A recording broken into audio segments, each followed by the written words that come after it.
Bismillah,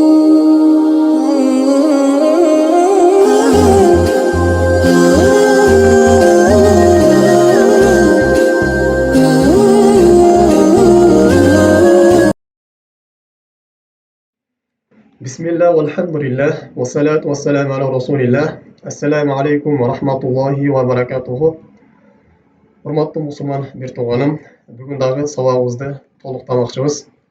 Андан кейін дағы оор күнделердің қатарында бұл тахиру ужратул ажир ау ман'уху минха бада фарағи амалихи. Жұмысшы işin bitкен соң анын ақысын кешіктіру, жағы ақы бербей қою, анын ақысынан баш тарту, же анын ақысын жарымын ғана қалыштық, же ақысынан қандай бір өлчөмдө қыстарып қалып бербей қою туралы болмақшы. Әлбетте урматтуу мусулман бір туғаным, бұл жұмысшылардың ақысына кириштик, кызматкерлердің ақысынан жештик, же ұсталардың ақысын бербей қою, аны кечиктирүү, аларды кыйнаштык бұл шариятыбызда оор күнөө, чоң күнөөлөрдүн катарында. Кимде-ким пенделердин акысынан кире турган болсо, алардын акысын жей турган болсо, кыямат күнүндө булар катуу бир азапка душар болушат. Аллах Таала буларды кыямат күнүндө мен алардан сөз түрдө өч аламын деген, аларды кор кылып мен жок кыламын деген. Кимде-ким бир жерде жумушчу иштете турган болсо, алардын эмгек акысын өз ордунда бериш керек. Алардын айлык маянасын өз саатында эч бир өлчөмдө кандай келишкен болсо, мына ошондой өлчөмдө аларга чыгарып бериши зарыл болуп эсептелинет. Же болбосо кандай бир жумушчу жалдап алып келип иштете турган болсоңуз үйүңүздө, мына ошол жумушун бүтүрүштүк менен ошонун эмгек акысын бериштик, бул сиздин мойнуңузда карыз болуп калат. Муну тездетип бериш керек. А эгерде кечиктире турган болсоңуз, атайлап же бербей кое турган болсоңуз, бул бирөөнүн акысын зулум менен, бирөөнүн акысын тартып алуу эсептелинет. Бул аябай чоң күнөө. Пайгамбар саллаллаху алейхи вассалам өзүнүн бир хадистеринде мындай дейт: "Бул хадиси кудуси, Аллах Таала өзү айтат: "Саласату ана хосмухум яумал кияма." Үч түрдүү адамдын кыямат күнүндө мен душманы болом дейт. Мен кимдин душманы боло турган болсом, алардан сөз түрдө өч аламын, аларды кор кыламын дейт Аллах Таала. Алардын биринчиси рожулун ато би сумма гадара. Bir kişi менин атымдан бирөөгө убада берген. Валлахи деп касам ичип туруп, сөз түрдө ушундай кылам деп убада берет, бирок убадасына кыянат кылган адам дейт. Будан дагы сак болуш керек, урматтуу мусулман бир тууганым. Убада берип туруп, убадага кыянат кылыштык, бул мусулмандын сыпаты эмес, бул мунафыктардын сыпаты. Экинчиси рожулун ба'a хурран факала саманаху дейт. Эркин болгон кишини сатып жиберип, ошонун акчасын жеген адам дейт. Üçüncüsü, rojulun ista'jara ajiran fastawfa minhu wa lam yu'ti ajrahu deyt. Mına ушул жери бизге тийиштүү жери.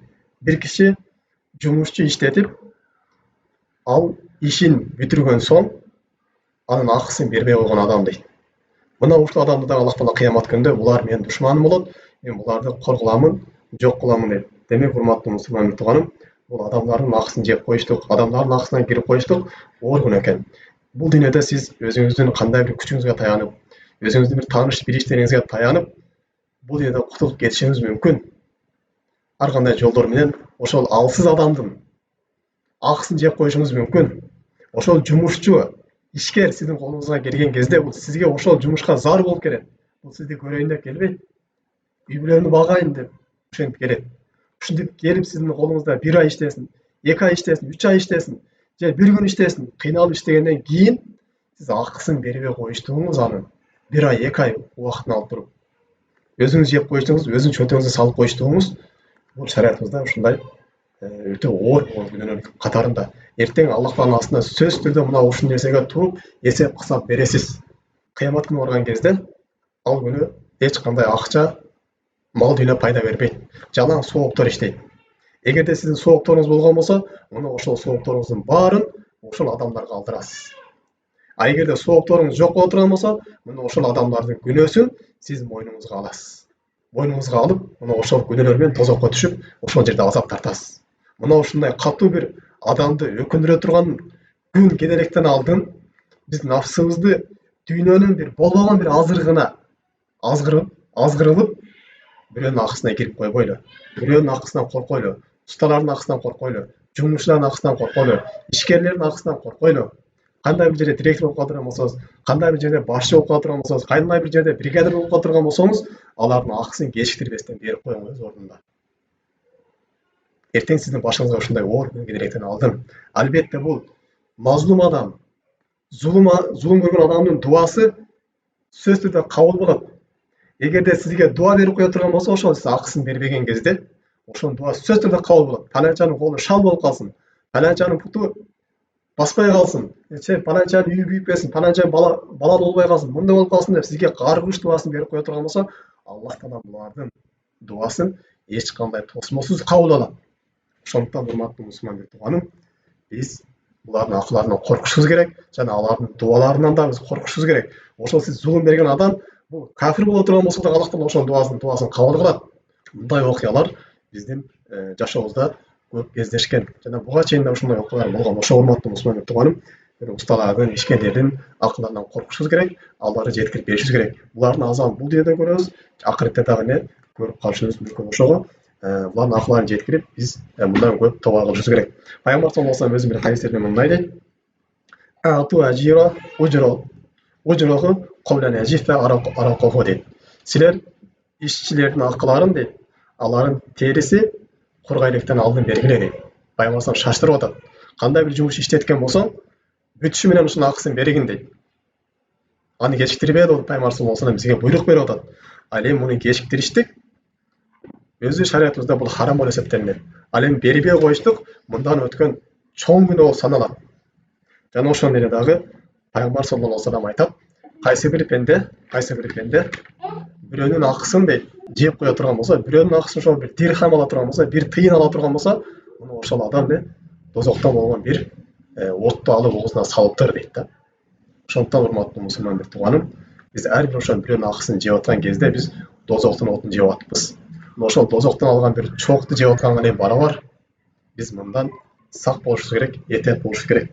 Жана ушуну Аллах Таала Кур'ан-ы Каримде мындан коркутуп, мындан эскертип, бизге мындай дейт: "Вайлул лил мутаффифин" таразыны алдагандарга азап болсун, дозок болсун дейт. Аллазина идакталу алан наси ястауфун. Эгер адамдардан өздөрүнүн акыларын ала турган болсо, толук алышат дейт. Эгерде бирөөнүн жумушчу иштете турган болсо, аны толук бүтүргүзүп алат жумушун. Ар бир жерин артынан текшерип, ушундай бүтүргүзөт. Ал эми алардын акыларын берген кезде эмне болот алар? Алар кемитип беришет дейт. Же бербей коюшат дейт. Мына ушундай адамдарга вайыл болсун, аларга дозок болсун, азак болсун деп Аллах Таала Кур'ан-ы Каримде мына ушундай бизди эскертип өтөт. Демек, урматтуу мусулман бир тууганым, биз биле турган маселе бул устанын акылары, жумушчулардын акыларынан биз сак болушубуз керек экен. Аларды өз убагында жеткирип беришибиз керек экен. Жана ошону менен дагы Пайгамбар саллаллаху алейхи вассалам өзүнүн бир хадистеринде мындай дейт: кыямат күнүнө барган кезде менин үммөтүмөн бир адам ушундай тоодой сооп менен келет дейт. Бирок дейт, ал бирөөнү сөккөн, бирөөнү гыйбат кылган, бирөөнүн акысын жеген дейт. Муну ошол адамдар келип, өз акыларын сурай баштайт. Ошондо бул сөккөнгө соогунан берет, сөккөнгө зекеттин соогун берет, дагы бирөөнүн акысын жегенге өзүнүн садакасын соогун берет дейт. Ошентип сооптор калбай калат дейт. Бул жакта дагы башка адамдар бар дейт. Көп адамдардын акысын жеген дейт. Алар дагы келип өз акысын талап кыла баштайт дейт. Аларга соо жетпей калган кезде, ошол адамдардын күнөөлөрүн алып, ошол адамдын үстүнө жабат дагы, ошол себептен ал адам дозокко түшүп кор болуп калат дейт. Пайгамбар бир хадистеринде мындай деген: "Матнал гони зулмун" деген. Бирөөгө ошол бирөөдөн карыз болуп турган болсоң, ошону бербей жүрүштүгүң, сенин кудуретиң жетип туруп бербей жүрүштүгүң, ошол адамга кылган зулумдугуң деген. Бирөөгө зулум берип аткан кезде, ошонун акысын бербей кечиктирип жүргөн кезде сен ар бир күнүңө, ар бир саатыңа, ар бир секундаңа ошол нерсеге күнөө аласың. Намаз окуйсуңбу, зекет бересиң, башка ибадаттар кыласыңбы, Аллах Таала бул амалларың сени кабыл кылбайт, эгерде бирөөгө сен зулум берип аткан болсоң. Демек, урматтуу мусулман тууганым, сабагыбыздан кыскача алынуучу пайда: биз эгерде жумушчу иштете турган болсок, алардын акыларын кечиктирбестен беришибиз керек экен. Жана алар жумушту бүтүрүшү менен биз эртелетип берүүгө шашылышыбыз керек экен. سبحانك اللهم بحمدك أشهد أن لا إله إلا أنت أستغفرك وأتوب إليك. السلام عليكم ورحمة الله وبركاته.